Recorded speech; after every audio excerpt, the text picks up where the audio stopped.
भारत रत्न लौह पुरुष सरदार वल्लभ भाई पटेल जी स्वतंत्र भारत में इस देश के बहुसंख्यक बहुजनों को उनका राष्ट्रीय ग्रंथ देने वाले भारत रत्न बाबा साहब डॉक्टर भीमराव अम्बेडकर और इस अखंड भारत में चौधरी, उमराव, कटियार, गंगवार, वर्मा, सेठवार, महतो, मल, उत्तम, कनौजिया, इन तमाम उपजातियों में बटे हुए इस कुर्मी समाज को पटेल नाम की माला में पिरोकर एक सामाजिक हैसियत खड़ी करने वाले अपना दल के संस्थापक यशगाई बोधिसत्व डॉक्टर सोनेलाल पटेल जी के चरणों में मैं श्रद्धा के सुमन अर्पित करती हूँ।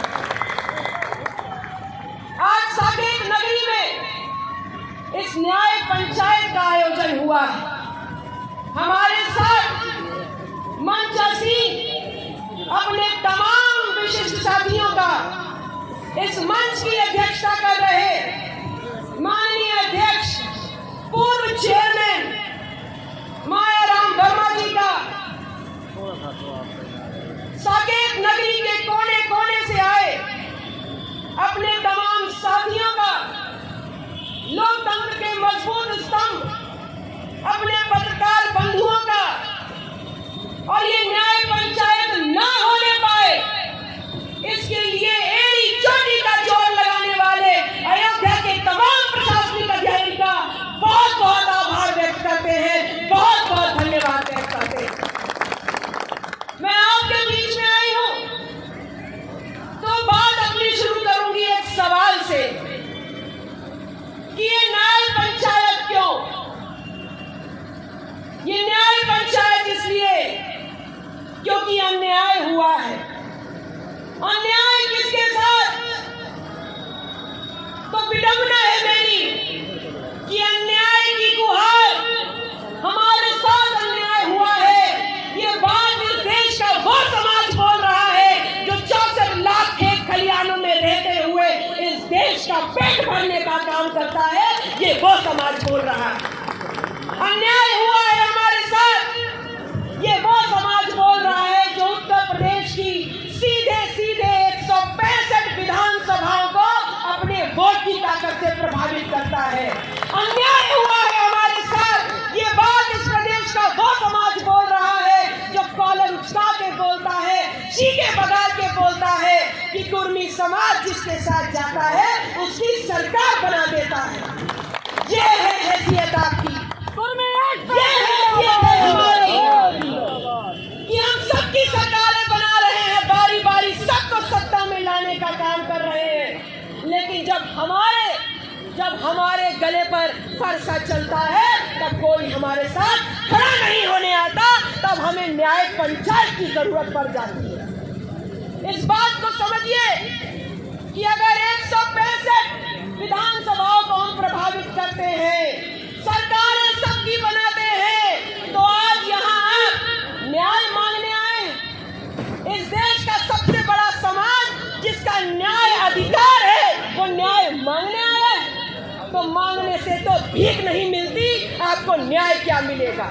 मैं आप लोगों से कहने आई कि ये वो समाज जो कहता है सबसे बड़ा समाज, हम सत्ता बनाते हैं, हम सरकार बनाते हैं, हम इस देश का सबसे बड़ा खेत खलिहानों में रहने वाला समाज है, तो इस बात का जवाब दीजिए कि आप हाशिए पर क्यों हैं?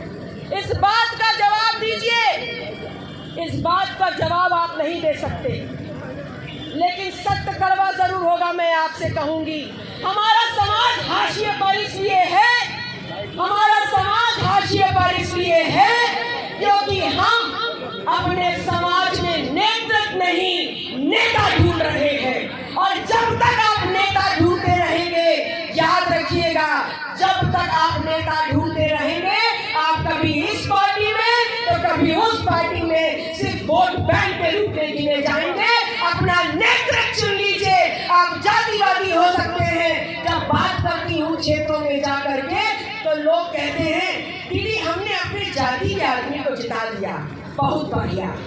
अगर आपने अपनी जाति को जिता दिया, अपने जाति के सांसद और विधायक बना लिए, इस बार 41 बनाए हैं तो अगली बार 141 बना लीजिएगा।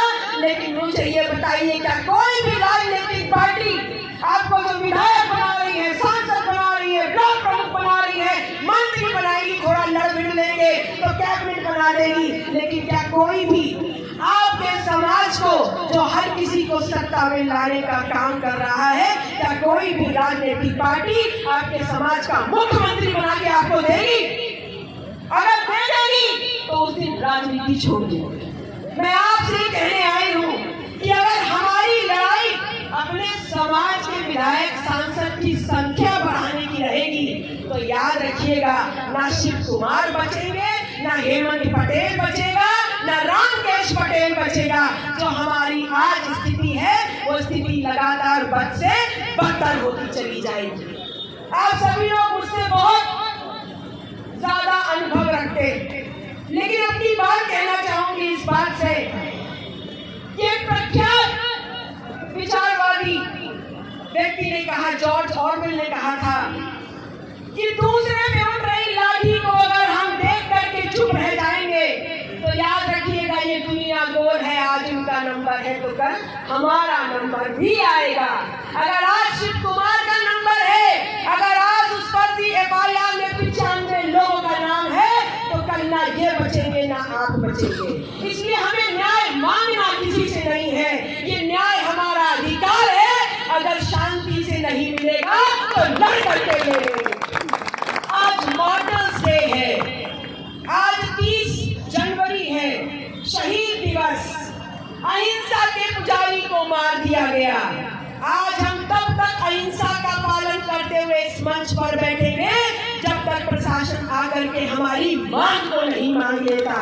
ये प्रशासन लगातार कह रहा है कि सारी मांगे स्वीकार हो गई, तो अगर आपने सब स्वीकार कर लिया है तो मैं सम्मानित मंच से यह आज्ञा लेते हुए जरूर कहना चाहूंगी कि अगर आपने कार्रवाई लिखित रूप से की है तो आश्वासन मौखिक नहीं चलेगा।